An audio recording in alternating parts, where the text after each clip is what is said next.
So I'm curious, do you have any visual or at night difficulties, visual changes? I have sensitivity to light, for sure, but yeah, different lights affect me. If I go into a store that has really a lot of UV bulbs, and it could even depend on the day. Like sometimes it bothers me, sometimes not. So hard to track what's going on. Yeah. But I definitely get almost to the point where it hurts to look in some stores when the lights are on. You know what I mean? Yeah. So I've got 20 years on you, and probably 20 years almost from the time I took Mefloquine as well.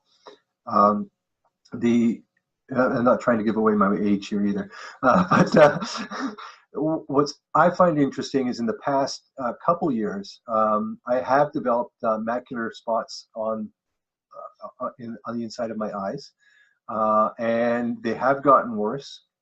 Actually, I have an appointment tomorrow because I took Nevin's research paper on macular degeneration, and I presented it to my ophthalmologist, and he said, "Come on in, we're going to do an X-ray test we haven't done before."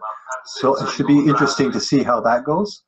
And then from there, one of the things I noticed just a few weeks ago was at night, I was trying to look at red print on a white page, and I could not read it.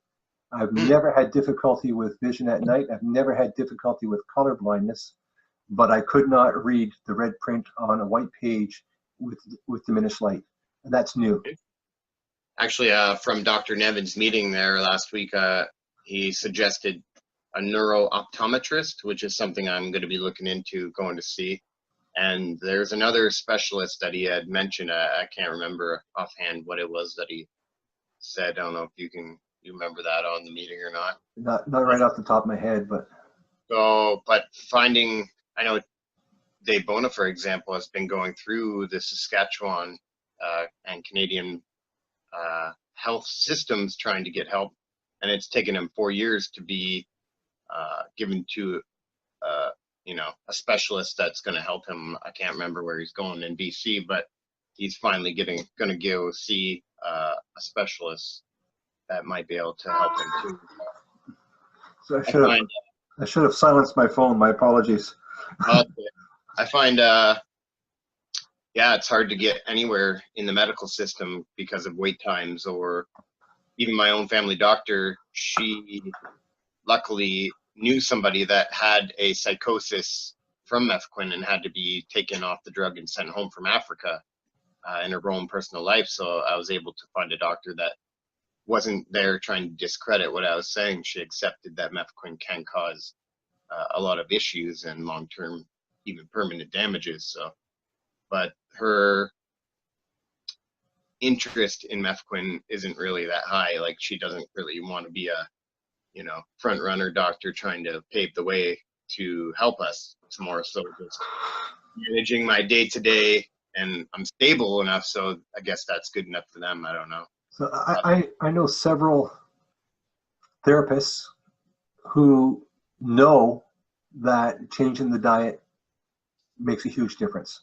Okay, they cannot advise their patients on what the diet should be, because they would lose their license.